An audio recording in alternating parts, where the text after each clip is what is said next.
EBEWAC y el Centro de Investigación Interdisciplinaria de la Facultad de Filosofía presentan Tiempo y Memoria con Cecilia Figueroa. Comenzamos. Buenas tardes, bienvenidos a una emisión más de este programa.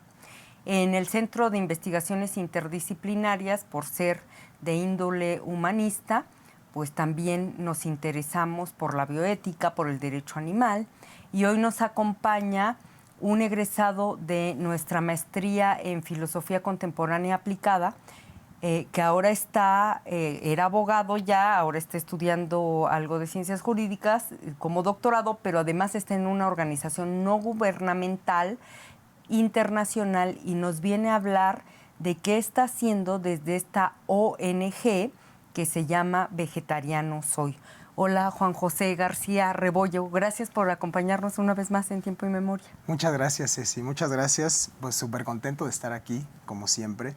Y como bien dices, la intención es pues, poder hablar de lo que se ha hecho un poco en México y en Latinoamérica sobre el bienestar de los demás animales.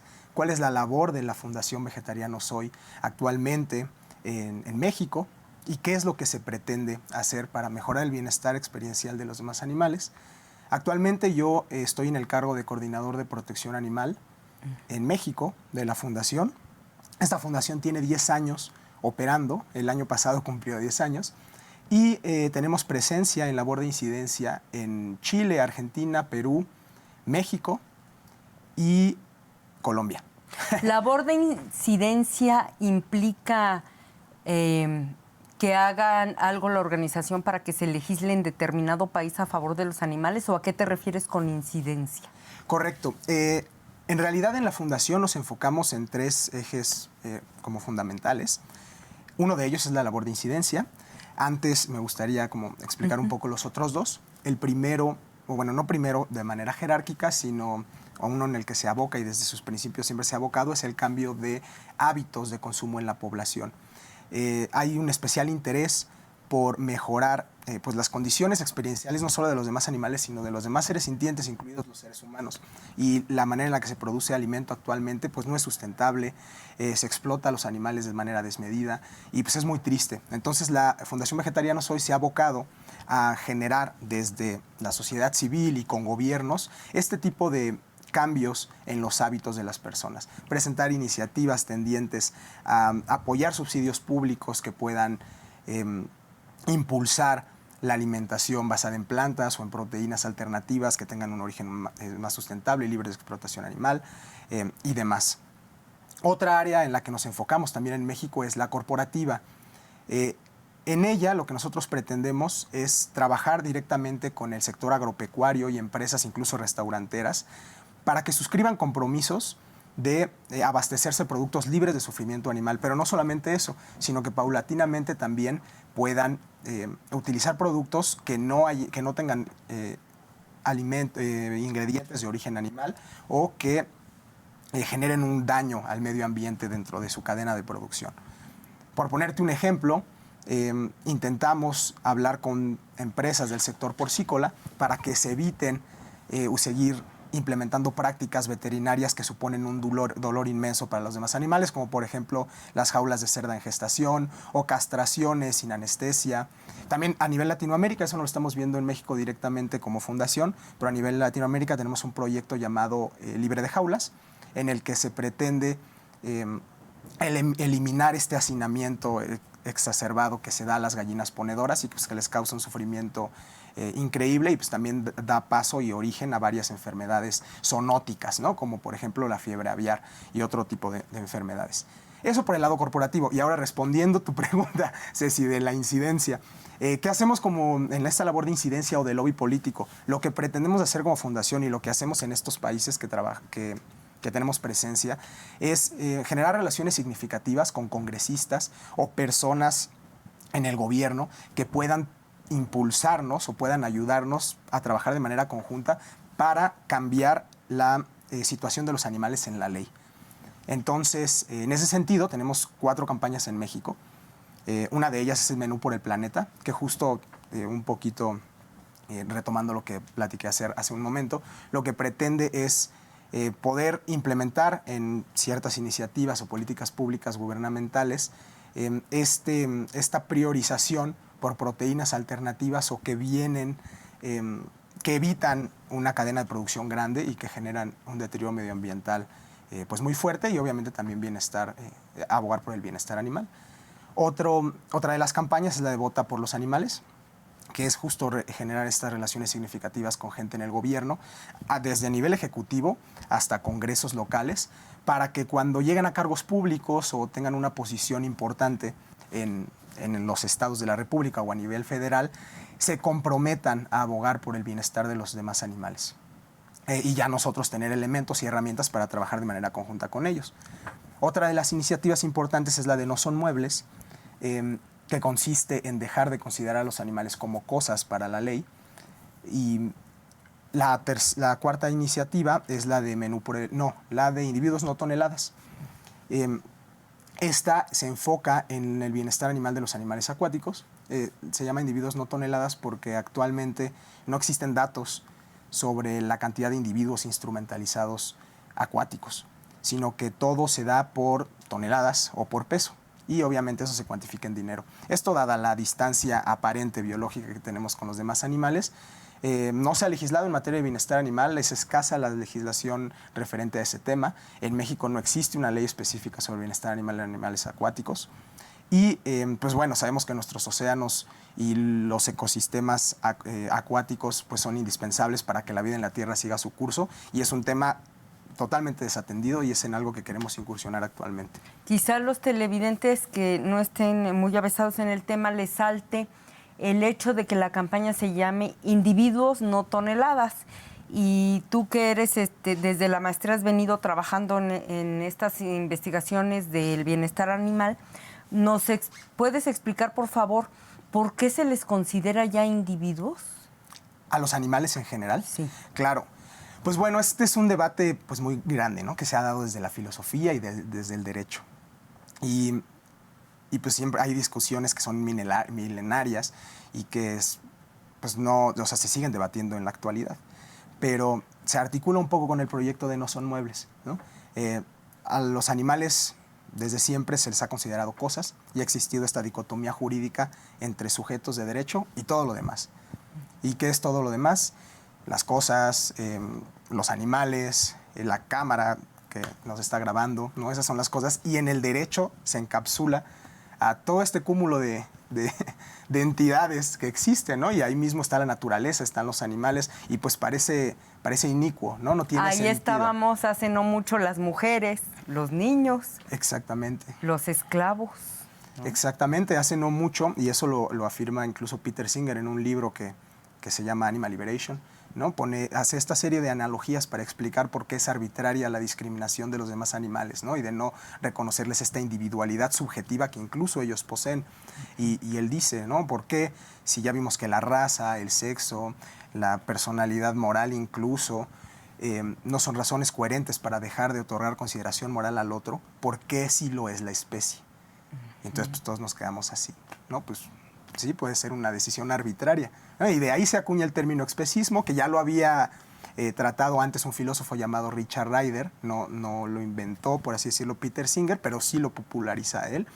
Pero bueno, la intención no es hablar tanto también de filosofía, sino del derecho. Y bueno, sí, justo todo este bagaje, ¿no? Epistemológico, ético y de concepción del otro, nos da pauta para pensar que pues, los animales tienen una individualidad subjetiva. Y déjame hablar de la campaña No Son Muebles a propósito del ejemplo que pusiste, ¿no? De por qué individuos y no peso y no toneladas. Pues en No Son Muebles lo que pretendemos justo es romper con esta falsa dicotomía que permea el derecho, ¿no? O sea, empezar a categorizar a los animales de forma acorde a sus características biológicas y a sus necesidades. Actualmente en México, hace unas semanas, se nos invitó como fundación, se me invitó a representar a la fundación a una mesa de trabajo de la Comisión de Bienestar Animal para la Ciudad de México. Actualmente se están presentando varias iniciativas tendientes a reformar el articulado de la Ley Local de Protección Animal. Y bueno, se nos invitó para explorar para estudiar las iniciativas y explorar posibilidades de cambio. Pero desde mis estudios de maestría, como bien comentaste, Ceci, y desde la labor que se hace en la fundación a nivel Latinoamérica, pues me di a la tarea y como fundación nos dimos a la tarea de estudiar de forma exhaustiva el marco normativo de la Ciudad de México y nos dimos cuenta que pues, es un relajo legislativo. No se ponen de acuerdo o no nos ponemos de acuerdo en el Congreso sobre qué son los animales para el derecho. Y te pongo unos ejemplos. En la Constitución local, en el artículo 13, fracción B, se establece que los animales son seres sintientes, sujetos de consideración moral y su tutela es de responsabilidad común. Entonces, bueno, podemos asumir, como bien dices, pues son individuos, tienen una individualidad subjetiva, anticipan hechos futuros, prefieren situaciones de gozo por aquellas que les causa sufrimiento. Entonces, pues tenemos una responsabilidad moral hacia ellos. Pero por otro lado, tenemos un Código Civil que los cosifica totalmente. Y incluso hay un apartado que dice de la propiedad, de la apropiación de los animales. Y habla del régimen jurídico de cosa de los animales y eso nos hace pensar que son muebles. Por eso nuestra campaña de no son muebles a nivel Latinoamérica, ¿no? De hashtag no son muebles y aboguemos por el cambio de estatuto jurídico de los animales. ¿Por qué es relevante en el Código Civil? Pues porque es la rama del derecho privado que regula las relaciones, ¿no? Entre sería los como un derecho secundario. A ver, es que yo no soy abogada, pero entiendo que la Constitución es la suprema ley, pero para que esta ley sea vigente y se ejecute, hay códigos civiles, leyes secundarias, y si las de abajo no cumplen con la Constitución, entonces la Constitución es un poco como obsoleta, inútil, algo así. Eso también se puede dar a través de mecanismos y de políticas públicas, ¿no? Como el poder ejecutar o poder hacer valer este principio rector que dice en la Constitución que los demás animales son seres sintientes. Pero en el Código Civil, es decir, la Constitución forma parte de los instrumentos del derecho público y el Código Civil forma parte de los instrumentos del derecho privado, en el que se regulan las relaciones entre particulares. Y pues ahí, si bien es cierto, un juez podría decir, oye, la Constitución dice que los animales son seres sintientes, entonces tienes que tratarlo bien, por decirlo así de forma resumida. Como tal, el Código Civil no lo establece y no nos da referencias ni pautas de qué tenemos que estudiar como abogados y como jueces al momento de dirimir controversias para darle la consideración moral que los demás animales merecen. Y la realidad es que hay tanta carga laboral en los juzgados y en el Poder Judicial que pues, digo, también poniéndonos en los zapatos de los demás, ¿qué juez se va a poner a estudiar de manera exhaustiva el tema de los animales y si son cosas o no? Entonces, para nosotros es muy importante que en el Código Civil, en las relaciones entre personas y la consideración que se le da a los demás animales, se dé pauta y se den elementos a los jueces y a los abogados para poder abogar para el bienestar de los demás animales y que diga que son seres sintientes e incluso referirnos a otras leyes. Porque retomando el ejemplo de que hay un relajo legislativo, incluso en la Ley de Protección y Bienestar Animal de la Ciudad de México se habla de derechos y eso es muy curioso, porque tú discutes con los civilistas y pues típico, ¿no? No, pues ¿cómo que sujetos de derecho? Pues si no pueden tener obligaciones, ¿no? No pueden hablar, no pueden votar, ¿cómo que derechos? Obviamente esas son discusiones que ya están superadas, pero se dan y se dan en la cotidianidad y a mí pues, casi todos los días se da esa discusión y esas explicaciones. Pero incluso en la ley se habla de derechos. En el artículo 5 de la Ley de Protección Animal de la Ciudad de México se dice que los animales, por poner un ejemplo, los animales que se dedican al trabajo merecen y tienen derecho, pero no merecen, tienen derecho al descanso y a tener agua y a una alimentación asequible, en otras palabras. Pero eso, desde una interpretación literal del derecho, una interpretación literal jurídica es el reconocimiento de derechos, ¿no? O sea, no hay más. Entonces, pues no nos ponemos de acuerdo. ¿Qué son los animales? Cosas, seres sintientes, sujetos de derecho. Entonces, lo que pretendemos hacer actualmente con esta labor de incidencia, contestando tu pregunta, es eso. Hacer estudios exhaustivos de la legislación, ver las oportunidades y lagunas que se están presentando en los códigos y leyes y pues tratar de subsanarlas con iniciativas, ¿no? Entonces actualmente estamos trabajando con diputadas y diputados de la Ciudad de México para presentar próximamente una iniciativa de reforma al Código Civil en el que se pueda reconocer a los demás animales como seres sintientes y que se tome en consideración a la ley de bienestar y protección de los animales de la Ciudad de México al momento de dirimir controversias.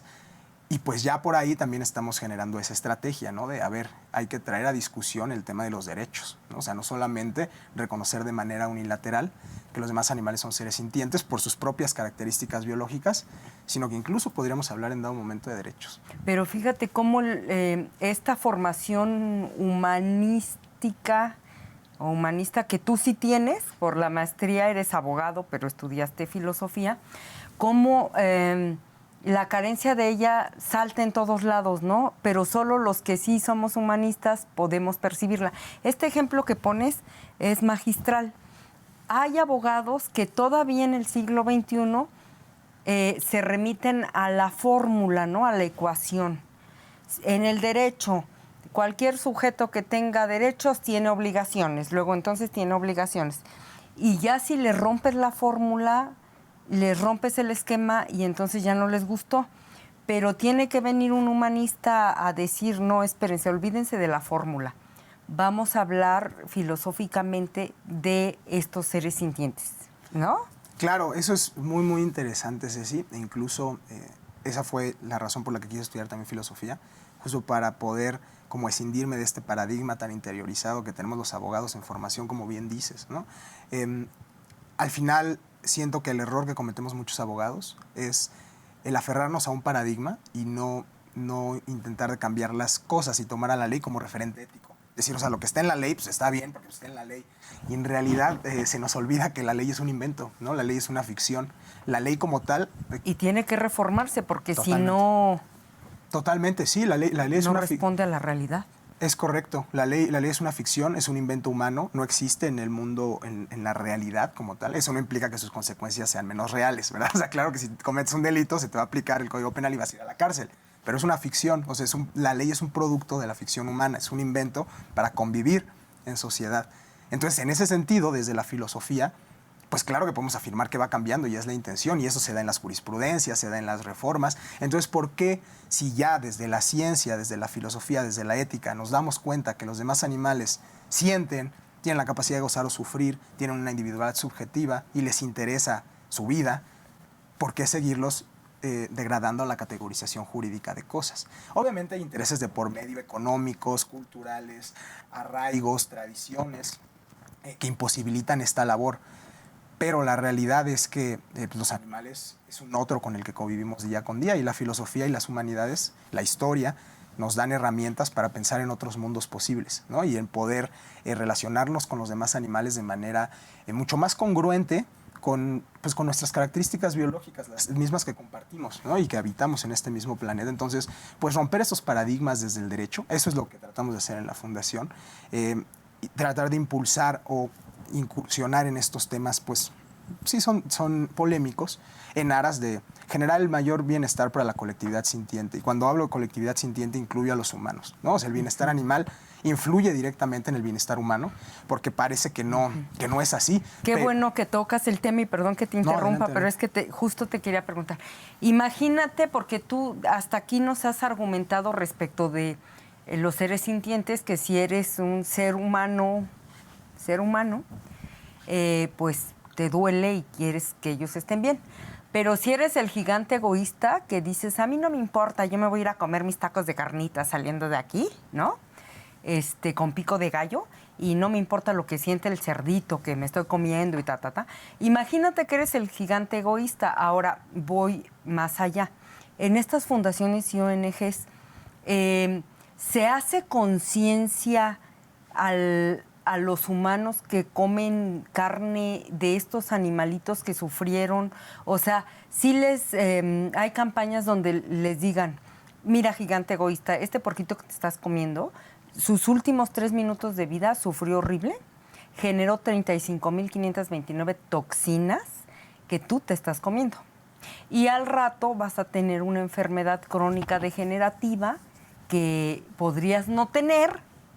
O sea, eso sí se discute también, si hay campañas al respecto, hay no sé, estudios científicos que lo demuestren. Háblanos de eso. Claro, pues sí, de hecho la Fundación Vegetarianos Hoy en sus orígenes empezó con eso, ¿no? Con el paradigma de cambio de alimentación, y se impulsa a la sociedad civil, como comentamos hace rato, a hacer conciencia sobre las implicaciones que nosotros como individuos y consumidores tienen, ¿no? O sea, es decir, que no es ingenua, ya es una costumbre, pero no es ingenuo el ir no es tan fácil o no carece de implicaciones el ir al súper y comprar un producto, ¿no? O sea, está tan disociado el producto que tenemos en las manos con toda la cadena de producción que no nos lo preguntamos, y se nos hace totalmente común comprar, sí, una parte de animal en el supermercado importado, que vino de otro país, y las implicaciones económicas, de medioambientales, de contaminación y de explotación animal son enormes. Pero pues obviamente hay ahí una disociación entre el producto que nos venden y todo lo que implica. Y así se originó la Fundación Vegetariano Soy, ¿no? O sea, con este cambio de alimentación y de paradigmas, justo cuestionarnos qué es lo que hacemos. La labor de incidencia es un poco más nueva. Y pues bueno, vimos que teníamos tal impacto como fundación que en dirección se dijo, bueno, vamos a empezar a impulsar cambios legislativos tendientes a cambiar esta realidad. Eso por lo que hace la fundación. Desde mi punto de vista, Ceci, quiero aclarar que es personal, yo creo que tenemos que dejar de debatir el tema de si es bueno o no, es decir, dejar de otorgarle una carga axiológica a decir, ¿está bien comer animales o no está bien comer animales? ¿No? Porque hay argumentos a favor y en contra, tanto científicos como éticos, por ambos lados. Hay muchos estudios científicos que afirman que seguir consumiendo animales desde esta cadena de producción pues tiene afectaciones en el cuerpo y en el organismo enormes. Hay muchos otros estudios, obviamente también basados en este paradigma antropocéntrico de la medicina y de la nutrición, que afirman que, claro, que necesitamos animales para sobrevivir y consumirlos. ¿Qué es lo que pasa o qué es lo que yo he concluido? Actualmente, o sea, ahorita, con los avances científicos, los suplementos alimenticios, las vitaminas, es posible vivir sin consumir a los demás animales. Eso, o sea, no hay duda, ¿no? Eso la ciencia lo dice y claro que hay suplementos para tal efecto. Pero no me meto en el debate si es bueno o no, porque caería en el mismo error. Es decir, las personas que decimos es malo consumir animales, caemos en el mismo error de las personas que dicen necesitamos animales para sobrevivir. O sea, son afirmaciones biológicas unilaterales que actualmente pues, son de imposible concepción, ¿no? O sea, el hecho de que hayamos evolucionado como omnívoros no justifica desde la ética lo que hacemos. Entonces, ¿qué es lo que siempre afirmo? La manera en la que se producen los alimentos cárnicos en la actualidad, pues está mal, ¿no? O sea, lo único que hay que ver es cómo tratan a los animales en las granjas, cuáles son las causas medioambientales de explotar a los animales, cómo se ha deteriorado el medio ambiente, cómo se contamina el agua. O sea, eso es claro, eso es un hecho. Y entonces, porque hayamos evolucionado como omnívoros, ya justifica todas estas aberraciones o todo este cúmulo de cosas que hacemos.